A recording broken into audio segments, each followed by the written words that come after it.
Movie की starting में हम 4 स्नेक हंटर्स को देखते हैं जो कि इस वक्त स्नेक किंग आइलैंड पे मौजूद होते हैं। वो लोग यहाँ पे काफ़ी सारे स्नेक्स को पकड़ने आए होते हैं ताकि उन स्नेक्स को वो लोग ब्लैक मार्केट में बेच करके प्रॉफिट इकट्ठा कर सकें। अब उनमें से जो एक आदमी होता है वो एक गड्ढे के अंदर स्नेक को पकड़ने जाता है, लेकिन तभी वो देखता है कि उस गड्ढे के अंदर ऑलरेडी एक बहुत ही बड़ा सा टाइटन पाइथन मौजूद होता है जो कि काफ़ी रेयर और ख़तरनाक होता है। वो जो पाइथन होता है वो उस आदमी को अंदर खींच करके उसे मार डालता है, लेकिन तभी उनमें से जो मोटा आदमी होता है उसे वो बेबी पाइथन काट लेता है। तो जल्दी जल्दी के चक्कर में वो लोग उस बेबी पाइथन को मार देते हैं और सीधा अपनी शिप के अंदर बैठ करके उस आइलैंड को छोड़ करके भागने लगते हैं। लेकिन तभी रास्ते में वो जो बड़ा वाला टाइटन पाइथन होता है वो उनके शिप के ऊपर अटैक कर देता है और एक एक करके उन तीनों को मार डालता है। और उन तीनों की जो मौत का तांडव होता है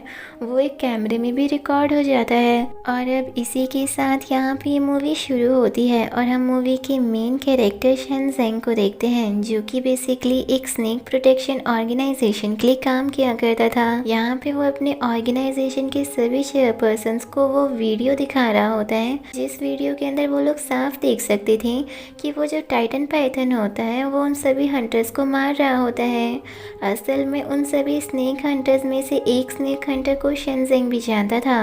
और इसीलिए जान पहचान की वजह से उसे ये वीडियो मिल पाई थी। इस वीडियो को देखने के बाद वो लोग डिसाइड करते हैं कि शेनज़ेंग, शाओशाओ और उसका फ्रेंड माफिन ये तीनों के तीनों स्नेक किंग आइलैंड पे जाएंगे और वहाँ से कुछ सबूत इकट्ठा करके लाएंगे कि टाइटन पाइथन सच में एग्जिस्ट करता है, जिसके बाद गवर्नमेंट की परमिशन से उस आइलैंड को हमेशा के लिए रिजर्व कर दिया जाएगा। तभी यहाँ पे सीन चेंज होते हैं और हम देखते हैं एक बिजनेसमैन को जो कि वहाँ के सबसे खतरनाक स्नेक हंटर जिनके पास गया होता है। वो उसे सूटकेस में बंद काफ़ी सारा सोना देता है और उसे बोलता है कि असल में वो स्नेक किंग आइलैंड पे अपना खुद का एक रिजॉर्ट खोलना चाहता है ताकि वहाँ अपने रिजॉर्ट से वो काफ़ी सारा प्रॉफिट कमा सके।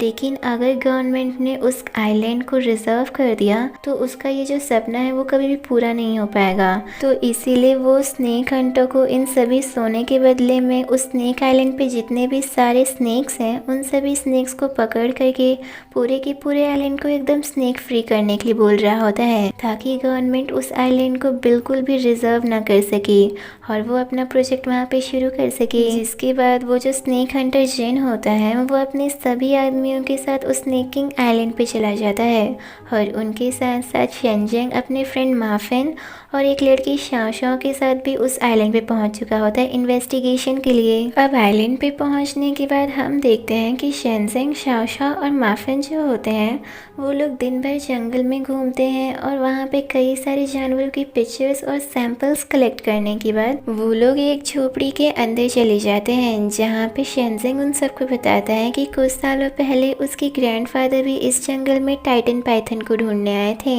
क्योंकि वो स्नेक बहुत ही ज़्यादा रेयर था और उस टाइम पे किसी को भी ये बात नहीं पता थी कि आखिर ये स्नेक सच में एग्जिस्ट करता भी है या नहीं करता। जब वो तीनों इस झोपड़ी के अंदर जाते हैं तब उन्हें वहाँ पे एक आदमी की डेड बॉडी मिलती है। ये आदमी उन्हीं 4 स्नेक हंटर्स में से एक स्नेक हंटर होता है जिन्हें हमने मूवी के फर्स्ट सीन में देखा था। तभी इसी बीच हम देखते हैं कि वो जो स्नेक हंटर जिन होता है उसके कुछ आदमी उन लोगों के ऊपर हमला कर देते हैं और उनमें से एक आदमी जो होता है वो शाओशाओ को अपने साथ घसीटते हुए जंगल के अंदर लेके चला जाता है। लेकिन तभी वहाँ पे टाइटन पाइथन आ जाता है और वो उस आदमी को अपने साथ लेकर के चला जाता है। अब शाओशाओ जो होती है वो दोबारा झोपड़ी के अंदर जाती है जहाँ पे वो देखती है कि शेनज़ेंग और माफिन पूरी तरह से बेहोश पड़े हुए होते हैं। शेनज़ेंग शाओशाओ को बताता है कि माफिन को एक सांप ने काट लिया है और यहाँ पे शेनज़ेंग के कहने पे शाओशाओ जो होती है वो माफिन को जल्दी से स्नेक वेनम का एंटीडोट लगा देती है। अगले दिन वो तीनों उस स्नेक हंटर जिनके अड्डे पे जा रहे होते हैं, लेकिन तभी रास्ते में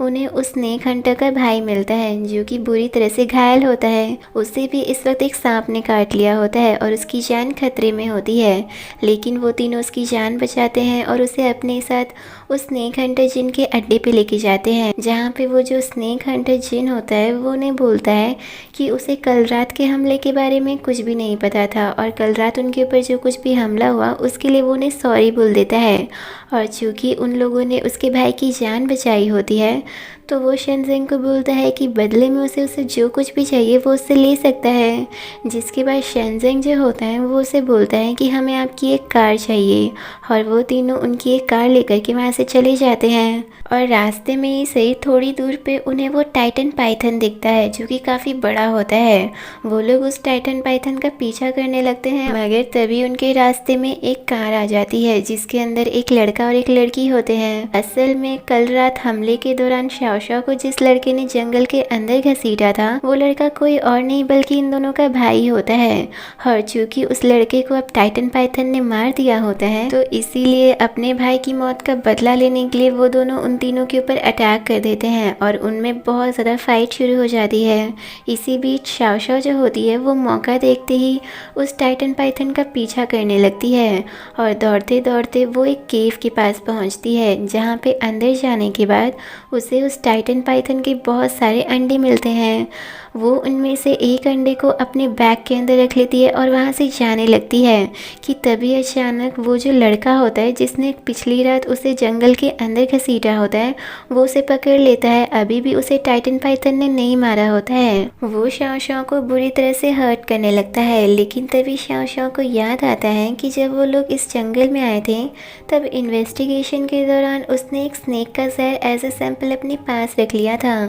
तो वो जल्दी से उस सैंपल को निकालती है और उसके अंदर जितना भी जहर भरा हुआ होता है वो सारा का सारा जहर वो उस लड़के की आंख पे गिरा देती है, जिसकी वजह से उसकी आंख चलने लगती है और कुछ ना दिखाई देने की वजह से वो जो लड़का होता है वो टाइटन पाइथन के जितने भी बचे हुए अंडे होते हैं उन अंडों को फोड़ देता है। लेकिन तभी वहाँ पे टाइटन पाइथन भी आ जाता है और वो उसे मार डालता है और इसी बीच शाओशाओ अपनी जान बचा करके वहाँ से भाग जाती है। वहीं दूसरी तरफ शेनज़ेंग और माफिन जो होते हैं वो दोनों भी उन दोनों लड़के लड़कियों से फाइट करके वहाँ से निकल जाते हैं और उन दोनों को रास्ते में ही शाओशाओ भी मिल जाती है, जिसके बाद वो तीनों साथ में ही उधर जंगल से बाहर निकल जाते हैं। मगर रास्ते में ही उनकी मुलाकात उस स्नेक हंटर जिन से होती है, जो कि उन तीनों को पकड़ करके उन्हें वापस अपने अड्डे पे लेके आता है। वो जो स्नेक हंटर जिन था वो उस टाइटन पाइथन को पकड़ना चाहता था, इसीलिए वो यहाँ पे एक प्लान बनाता है और शेनज़ेंग और माफिन को एक ट्रक के अंदर टाइटली बांध करके उनके ऊपर पूरी तरह से ब्लड गिरा देता है, जिस ब्लड को सूंघ करके वो जो टाइटन पाइथन होगा वो उनके पास उन्हें खाने के लिए आएगा। और इसी बीच वो लोग जो होंगे वो लोग टेंट में बैठे हुए होंगे और जैसे ही उन्हें मौका मिलेगा वो लोग उस पाइथन को पकड़ लेंगे। यहाँ पे शेनज़ेंग जो होता है वो जल्दी से अपनी रस्सियों को खोलने की कोशिश कर रहा होता है कि तभी वो दोनों रियलाइज़ करते हैं कि वो जो टाइटन पाइथन होता है वो उनके ऊपर लगा खून सूंघ करके वहाँ पे पहुँच चुका होता है। तो वो लोग जल्दी से अपनी रस्सी खोल करके उसी ट्रक के अंदर छुप जाते हैं। वहीं दूसरी तरफ शाओशाओ जो होती है वो जिनके आदमियों को चकमा दे करके वहाँ से भाग जाती है और उन सब से जैसे तैसे बचते हुए वो उस ट्रक की रूफ टॉप पे चढ़ जाती है, जहाँ पे वो कई सारी चीज़ें गिरा करके जल्दी से शेनज़ेंग और माफिन को वहाँ के एक होल से बाहर निकाल लेती है, जिसकी वजह से उन दोनों की जान बच जाती है। अब उन तीनों की फाइट जिनके सारे आदमियों से शुरू हो जाती है। वहाँ पे बहुत ज़्यादा फाइट होती है और जब वो तीनों रियलाइज़ करते हैं कि जिनके जो आदमी हैं वो उन तीनों के ऊपर भारी पड़ रहे हैं, तब माफिन जो होता है वो मौका देखते ही उस ट्रक का दरवाज़ा खोल देता है, जिसकी वजह से वो जो टाइटन पाइथन होता है वो बाहर आ जाता है और सबके ऊपर अटैक करने लगता है। तब इसी बीच शाओशाओ जो होती है वो जल्दी से मौका देखते ही उस बैग को उठा लेती है जिस बैग के अंदर टाइटन पाइथन का अंडा रखा हुआ होता है और उस बैग को लेकर के वो वहाँ से भाग जाती है और सीधा एक शिप के ऊपर चढ़ जाती है। मगर शाओशाओ का पीछा करते करते वो जो स्नेक हंटर जिन होता है वो भी उस शिप के ऊपर चढ़ जाता है और वो शाओशाओ को बहुत ही ज़्यादा हर्ट करता है कि तभी वो नोटिस करता है कि शेनज़ेंग और माफिन जो होते हैं वो दोनों भी उसी शिप के ऊपर चढ़ चुके होते हैं। तो वो उन दोनों को धमकी देता है कि अगर वो दोनों अभी के अभी इस शिप से दोबारा नहीं उतरे तो वो शाओशाओ को मार देगा। लेकिन तभी शाओशाओ जो होती है वो उसके हाथ पे ज़ोर से काट लेती है और यहाँ पे एक बार फिर शेनज़ेंग और उस स्नेक हंटर जिन में फाइट शुरू शुरू हो जाती है, जिसमें माफिन की मदद से शेनज़ेंग जो होता है वो स्नेक हंटर जिन को बेहोश कर देता है। मगर तभी वो जो टाइटन पाइथन होता है वो उन लोगों की बोट पे भी आ जाता है। तब शेनज़ेंग जल्दी से उस टाइटन पाइथन का अंडा उसे वापस कर देता है, लेकिन तभी वो जो स्नेक हंटर जिन होता है वो पता नहीं क्या सोच कर के उस टाइटन पाइथन से फाइट करने चला जाता है, जिसमें वो टाइटन पाइथन उसे मार डालता है और एट लास्ट वो अपना अंडा लेकर के वहाँ से चुपचाप वापस चला जाता है। अब मूवी के लास्ट सीन में हम देखते हैं कि शेनज़ेंग और शाओशाओ और माफिन ये तीनों डिसाइड करते हैं कि जब वो लोग वापस सिटी में पहुंच जाएंगे तब वो लोग किसी को भी ये बात नहीं बताएंगे कि असल में टाइटन पाइथन एग्जिस्ट करता भी है या नहीं करता है। वो लोग इस बात को एक राज ही रखेंगे और टाइटन पाइथन की सुरक्षा के लिए वो लोग गवर्नमेंट से कंसल्ट करके इस आइलैंड को रिजर्व करवा देंगे। अब इसी के साथ यहाँ पे ये मूवी ख़त्म होती है। Thank you for watching.